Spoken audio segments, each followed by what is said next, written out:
Ay, magandang hapon po sa inyong lahat at ngayon po ay atin pa rin pong titingnan kung ano po ang makikita natin sa second reading of the day natin for Wednesday, no? Tingnan po natin ngayon kung ano po ang makikita natin sa second reading of the day. Pasensya na po kayo kung ako po ay wala sa studio because ginagawa po yung ating studio, no?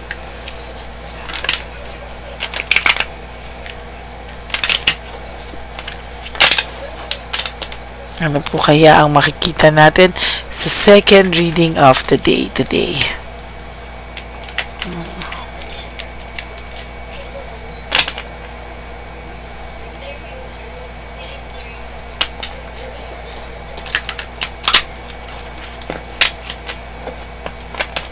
Okay, pili po tayo ng 10.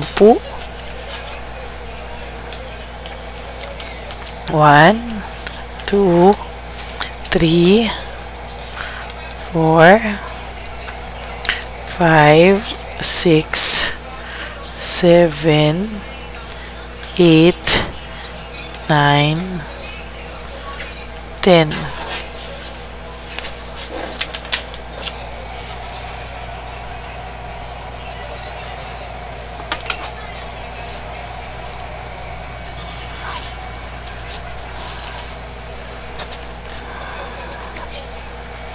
Okay, saglit po. Uro natin konti.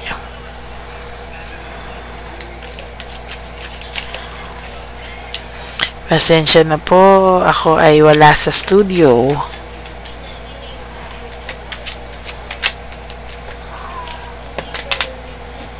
Pili po tayo ng 10.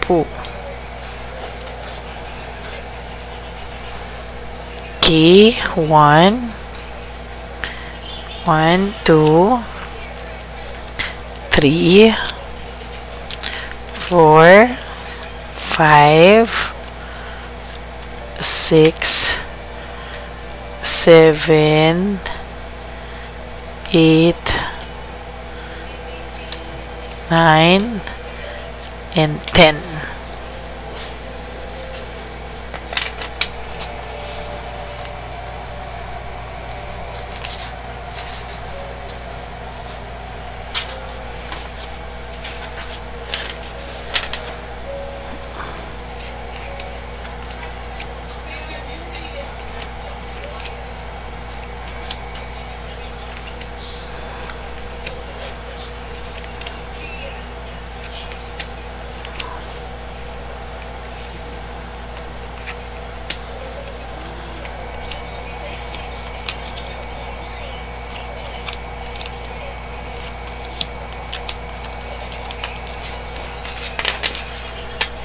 Okay, tingnan po natin kung anong makikita natin sa second reading of the day. Wow, there's clarity and sharp mind. Talaga pong kung yung iba po sa inyo ay hindi po mawala-wala ito sa isip niya o hindi po ito mawala-wala, no, sa kanyang pag-iisip, no.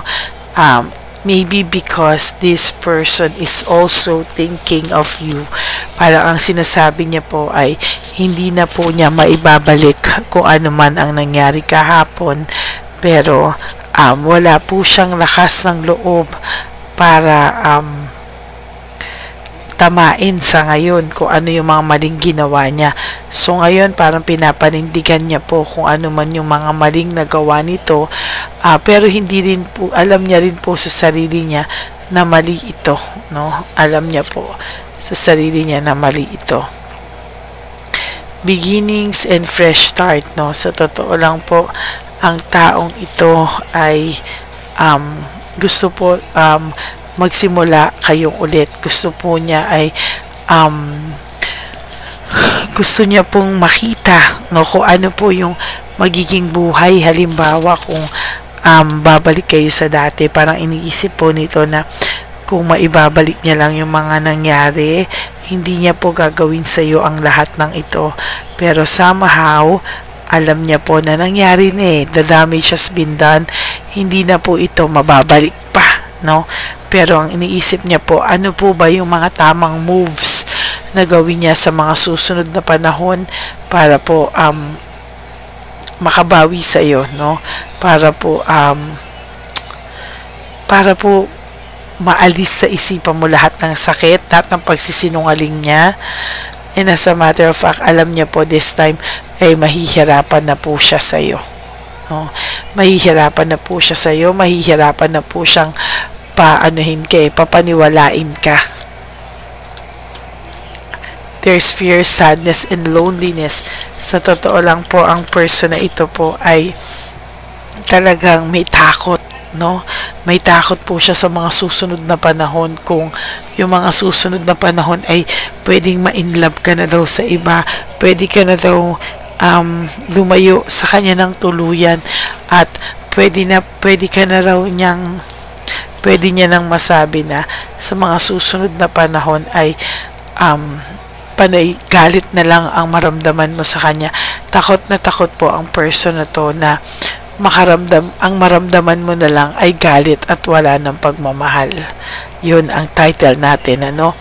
Na takot po ang person mo na dumating ang araw na galit na lang ang nararamdaman mo at wala ng pagmamahal. There's clarity, charity, sharing, and generosity. Naging sobra ka pong mapagbigay sa taong ito, to the point na nakalimutan mo na po yung sarili mo, no? As a matter of fact, hirap na hirap po itong taong ito na isipin ka, natatakot po siya, no? Gusto niya pong mawala na po lahat ng galit mo sa kanya, kahit wala siyang ginagawang moves. Gusto niya po na mapatawad mo siya ng ganun-ganun lang, and hindi naman po ganun-ganun lang yun, ano?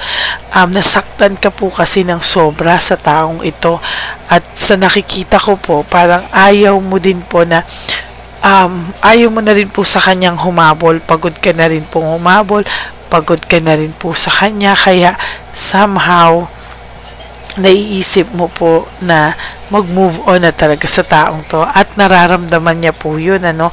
Nararamdaman niya po na gusto mo na mag-move on. Kaya po may fear of change siya, playing safe lang po siya, kasi wala po siyang magawa sa mga oras na to, wala po siyang magawang para mabago ang lahat, kaya nag-aantay lang siya, status quo lang po siya sa ngayon. Pero I must admit, takot na takot po talaga ito. Takot na takot po talaga itong dumating ang araw na panay galit na lang ang laman ng puso mo para sa kanya, at totally nakalimutan mo na minsan sa buhay mo ay minahal mo siya, no? Ay, sorry, palitan natin tong isa.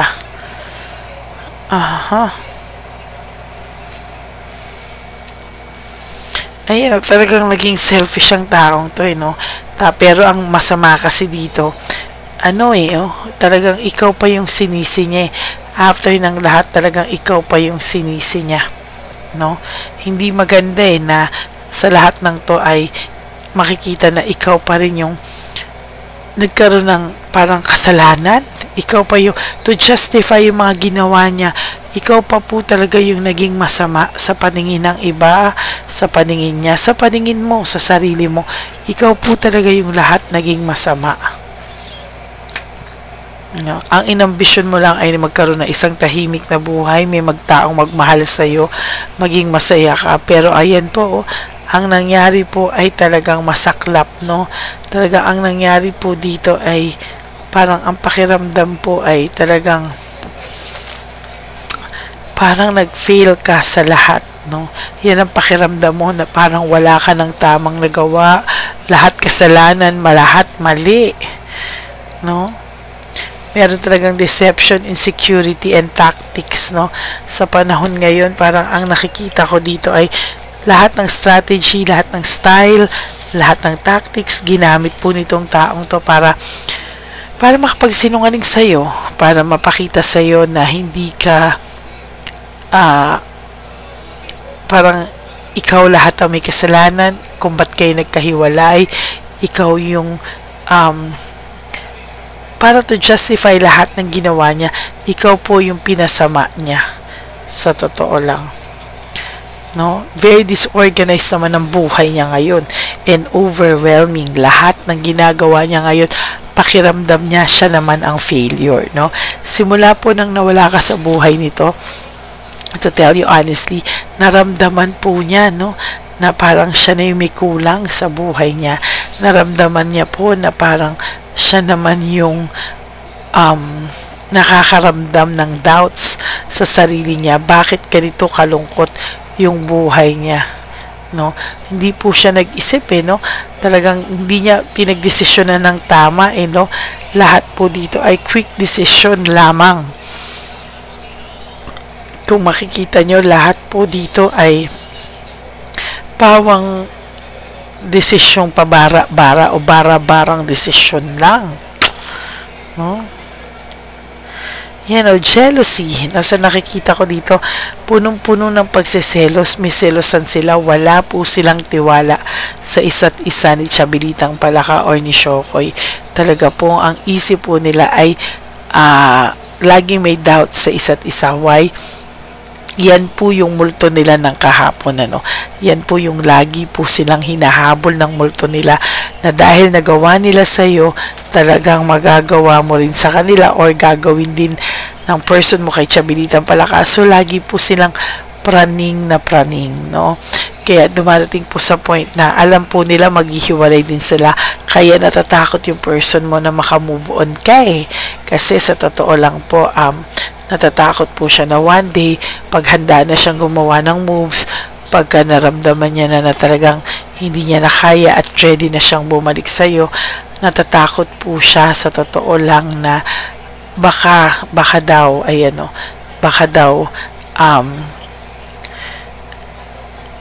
maisip niya na hindi mo na siya babalikan. Yan, no? Nararamdaman niya na baka one of these days mawala ka na lang ng parang bula sa kanya. There's calm, comfort, and compassion, ano? Sa nakikita ko dito ay parang ikaw ay kalmado na, no? Sa totoo lang, ikaw ay kalmado na. Sa totoo lang, ikaw ay nakikita ko na kahit paano you are trying so hard to move on from this kind of relationship, no? From this kind of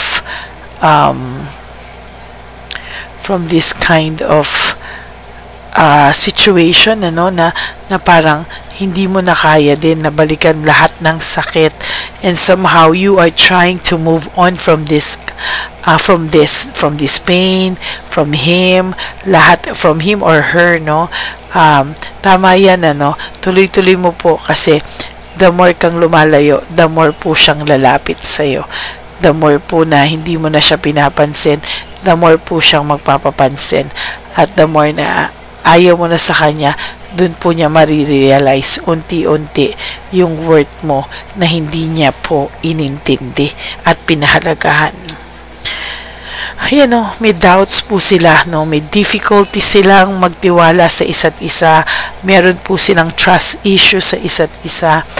At hindi po sila talaga nagtitiwala sa isa't isa. Panay duda at panay kaparaningan po ang nangyayari sa relasyon ng person mo at ng kanyang current partner na si Chabelitang Palaka or si Shox. There's awakening and reflection. Sa totoo lang po, itong taong to po ay naiisip niya po sa mga oras na to na sana hindi po siya kung may nag-alarm po dito sa tabi ko, sabi niyo po sana hindi daw po siya naging sinungaling sa'yo, hindi daw po sana siya nagsinungaling, sana daw po sa ngayon ay kayo pa rin, ano? Yan, quick decision, talagang mga desisyong hindi po pinag-isipan, and as a matter of fact, ayaw na po niyang maramdaman ulit yung mga ganito, no? Gusto niya na rin po mag-move on from this, pero ayaw niya rin po to totally let go kayo. Gusto niya po mag-move on, pero ayaw naman po niya mag-let go totally. Ang vision niya lang daw po dati ay magkaroon din ng masayang karelasyon na sinayang niya daw po, no, nung pinakawalang kanya. Ayan eh. No? Ayan, no, takot na takot po siya. Nagalit na lang ang maramdaman mo sa kanya at mawalan ka na ng mali siya sa kanya, mawalan ka na ng gusto sa kanya, mawalan ka na ng pagmamahal sa taong ito. Dishonesty and unfairness, naging really naging unfair po sa iyo ang taong to, no? Sobrang naging unfair po at talagang niloko ka po, no? Pero pinagsisihan naman po niya, wala lang po siyang lakas ng loob na tamain ito at talagang pinaninindigan niya pa, kaya po nakakagigil, no? You know, overwhelming po yung mga challenges na dumadating sa kanya ngayon, and pinipilit niya na po ipakita na isa siyang matatag na tao at hindi po siya mapapabagsak ng ganon-ganon lamang. Pero to tell you honestly, takot na takot po siyang maramdaman niya na ang pagmamahal mo sa kanya ay nag-fade na, nawala na, at takot na takot siya, naggalit na lang po ang ma-retain sa puso mo para sa kanya. Okay, so that's your second reading for the day today. Sana po ay naka-resonate po kayo, and if you do, please give me a like and comment down below.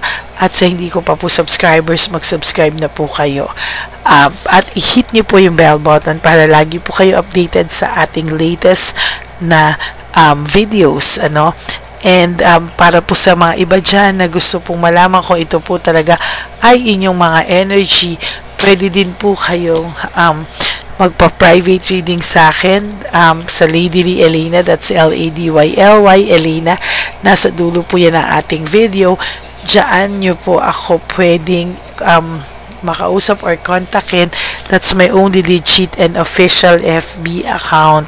No, paki-follow nyo na rin po yan para pag nag-random calls po ako sa inyong mga followers ko, malay nyo po, one of these days, makakausap ko kayo at malaman ko ang inyong mga sitwasyon. Okay? Para makamusta lang po. So, yan po, no? And for those of you who wants to give me a super thanks, maraming salamat po. And I would really love and appreciate that and be grateful for that. Isa pa pong pakiusap ko sa inyo, sana po no skipping of ads po. Tulong nyo na po yan sa ating channel. Okay? So, yun lang po, to all my Lady Elena friends, family, and subscribers. I love you all from the bottom of my heart. Always remember that life is so short.